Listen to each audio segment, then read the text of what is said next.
మా ఆపద నీదంటావు, అడుగడుగున తోడుంటావు, మా ఆశలు పండిస్తూ నేనున్నో నడువంటావు.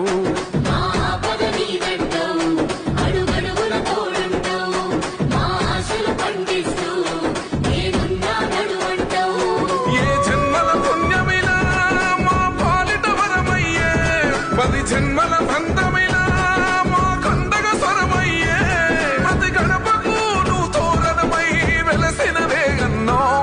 జనబాధలు తీర్చగా నడిసే జన బిడ్డవు నువ్వన్నా. ఈ పటాను చెరువు గడ్డ కొని మురిసిందే అన్నా. జన హృదయం గెలిసిన నేత జననేతవు నువ్వన్నా. ఈ పటాను చెరువు నేల గెలిసినవే మాయన్నా.